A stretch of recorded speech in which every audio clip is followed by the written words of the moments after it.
मजाक मजाक में शुरू की गई कॉकरोच जनता पार्टी के 6 मिलियन से ज्यादा फॉलोअर्स हो गए इंस्टाग्राम पर सिर्फ 2 दिन के अंदर अंदर। कुछ लोगों को ये बात हजम नहीं हो रही कि ये कैसे हो सकता है। पक्का इसके पीछे कोई ना कोई बड़ी ताकत होगी, कोई डीप स्टेट, कोई ना कोई पॉलिटिकल पार्टी से अंडरग्राउंड सपोर्ट कर रही होगी। लेकिन मैं कहना चाहूंगा जरा आंखें खोलकर देखो, ये देश के यूथ का फ्रस्ट्रेशन है। देश की जनता के अंदर जो गुस्सा है, ये कॉकरोच जनता पार्टी उसकी एक रिफ्लेक्शन है। इसके पीछे कोई बड़ी ताकत नहीं है। लिटरली जितना सर्च करके देख लो, इसे सिर्फ एक इंसान ने चलाया था, अभिजीत उसका नाम है। इसने पास्ट में आम आदमी पार्टी में जरूर काम किया था, लेकिन इसने सिर्फ अपने बल पर मजाक मजाक में इस वेबसाइट को शुरू किया था और लोगों ने फिर धीरे धीरे इसे इतना सीरियसली ले लिया कि अब लोग इसे एक सीरियस जेनजी मूवमेंट की तरह देख रहे हैं इंडिया। तो सारे पॉलिटिशियंस, जुडिशरी और सरकारी बाबुओं से मैं कहना चाहूंगा जरा आंखें खोलकर देखो, ये देश के यूथ का फ्रस्ट्रेशन है। देश का यूथ आज के दिन जानता है कि ये सिस्टम कितना करप्ट हो चुका है, ऊपर से लेकर नीचे तक। चाहे वो पेपर लीक्स हो, बढ़ती बेरोजगारी हो या बिकाऊ मीडिया हो, कैसे जजेस को, सुप्रीम कोर्ट के जजेस को राज्यसभा की सीट्स ऑफर करी जाती हैं रिटायरमेंट के बाद। और इसीलिए कॉकरोच जनता पार्टी का नंबर 1 मैनिफेस्टो पॉइंट क्या है कि किसी भी चीफ जस्टिस को रिटायरमेंट के बाद कोई राज्यसभा की सीट नहीं मिलनी चाहिए। जनता बेवकूफ नहीं है, वो सब समझ रही है। मैं बस एक रिक्वेस्ट करना चाहूंगा कॉकरोच जनता पार्टी से, आज के दिन देश का यूथ अगर किसी चीज से सबसे ज्यादा फ्रस्ट्रेटेड है तो वो है एजुकेशन सिस्टम। तो उसके रिगार्डिंग मैं कहना चाहूंगा कि प्लीज धर्मेंद्र प्रधान की रेजिग्नेशन मांगो, देश के एजुकेशन मिनिस्टर की रेजिग्नेशन मांगो और इसे भी अपने मैनिफेस्टो में इंक्लूड करो।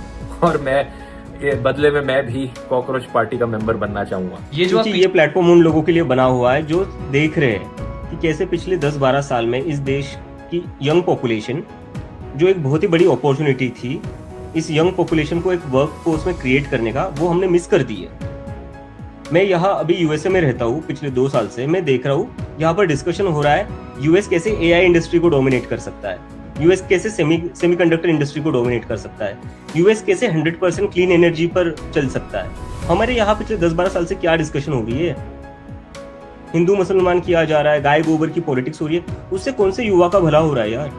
किसको क्या मिल रहा है उससे? अगर उससे किसी का फायदा हो रहा होगा तो ठीक है, लेकिन मुझे कोई एक चीज बता दीजिए जहां पर हिंदू मुसलमान की डिस्कशन के बाद कुछ अच्छा हुआ हो।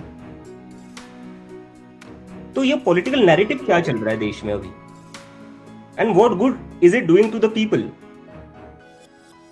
हमें ये कहीं ना कहीं सोचना पड़ेगा। 10-12 साल हो गए। सोशल मीडिया स्क्रॉल कर रहा था, ये कॉकरोच जनता पार्टी वालों ने धमाल मचा रखा है, छाए हुए हैं। और छाए भी क्यों ना, जब सिस्टम में क्रोकोडाइल छाए हुए हैं और पूरे के पूरे सिस्टम को गटर बना के रखा हुआ है, तो कहीं तो कॉकरोच भी इकट्ठा होंगे और छाएंगे। पेट्रोल के दाम बढ़ गए, डीजल के दाम बढ़ गए, गैस के दाम बढ़ गए, दूध के दाम बढ़ गए। क्रोकोडाइल्स खुशी मना रहे हैं, जश्न मना रहे हैं। कॉकरोच तो बोलेंगे ना। नीट का पेपर लीक हुआ, इस देश में इतनी सारी परीक्षाओं के पेपर लीक हुए, सरकारी नौकरी से लेकर यूनिवर्सिटी में एडमिशन तक के, एक भी क्रोकोडाइल को जेल हुई? क्रोकोडाइल ऐश करते हैं परीक्षा लीक करा करा के। कॉकरोच तो बोलेंगे ना। रेंट बढ़ गया, ईएमआई बढ़ गई, सैलरीज नहीं बढ़ गई, क्रोकोडाइल ऐश करते हैं, कॉकरोच तो बोलेंगे ना। तो ये सिर्फ सोशल मीडिया पे नहीं, इन क्रोकोडाइल्स को ठीक करने के लिए कॉकरोचेस की ये जनता पार्टी कुछ ना कुछ तो करेगी, और मैं इनके साथ हूँ क्योंकि मैं भी कॉकरोच।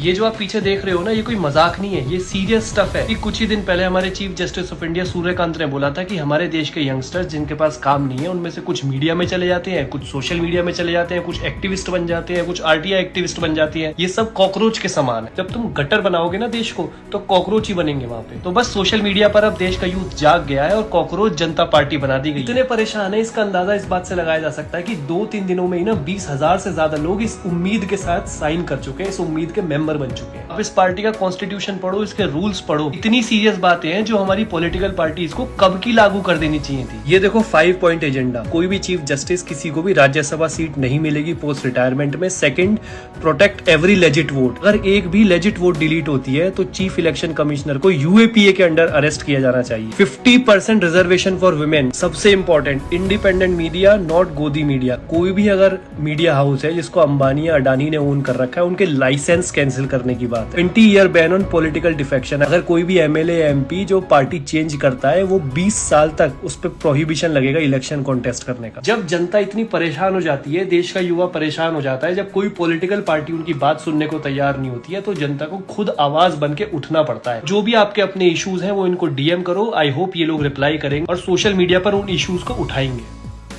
क्योंकि ये ध्रुव राठी और अर्पित शर्मा के इस पूरे डिबेट को देखने के बाद एक बात तो शीशे की तरह साफ हो चुकी है। आज के इस डिजिटल दौर में सच वो नहीं है जो होता है, सच वो है जो आपको दिखाया जाता है।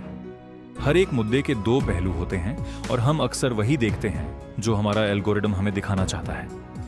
एक तरफ जहां कॉकरोच जनता पार्टी जैसे वायरल ट्रेंड्स सोशल मीडिया पर हंसी मजाक, मीम्स और तंज का एक नया जरिया बन चुके हैं, वहीं दूसरी तरफ मनीष सिसोदिया जैसे बड़े नेताओं के बयान इस पूरी राजनीति को एक अलग और गंभीर रुख दे देते हैं। एक पल में जो चीज मजाक लगती है, अगले ही पल वो देश का सबसे बड़ा मुद्दा बन जाती है। लेकिन क्या आपने कभी सोचा है कि इस पूरे खेल में नुकसान किसका हो रहा है? लेकिन असली सवाल अब उठता है, क्या हम सच में सही और गलत का फर्क अपनी समझ से कर पा रहे हैं, या फिर हम सिर्फ इंटरनेट के उन बड़े बड़े एल्गोरिदम के जाल में फंसकर रह गए हैं जो हमारे गुस्से और हमारी पसंद को कंट्रोल कर रहे हैं? राजनीति का यह सफर कभी खत्म नहीं होता दोस्तों। ये एक ऐसा चक्रव्यूह है जहां हर रोज एक नई कहानी बनती है और हर कहानी आपको सोचने पर मजबूर करती है। क्योंकि जब तक जनता सवाल नहीं पूछेगी तब तक ऐसी डिबेट सिर्फ एक एंटरटेनमेंट बनती रहेंगी। हमारा मकसद यहां किसी एक का पक्ष लेना नहीं, बल्कि उस सच को सामने लाना है जो इस शोर शराबे में कहीं दब जाता है। अगर आपको भी देश दुनिया, इंटरनेट ट्रेंड्स और राजनीति के इस अनकहे सफर को इसी तरह गहराई से समझना पसंद है तो अभी वीडियो को लाइक कीजिए, दोस्तों के साथ शेयर कीजिए और जुड़िए हमारे इस परिवार के साथ। इस अनंत सफर की अगली मंजिल पर फिर मुलाकात होगी। तब तक के लिए अलविदा। हमारा नाम है अनंत सफर।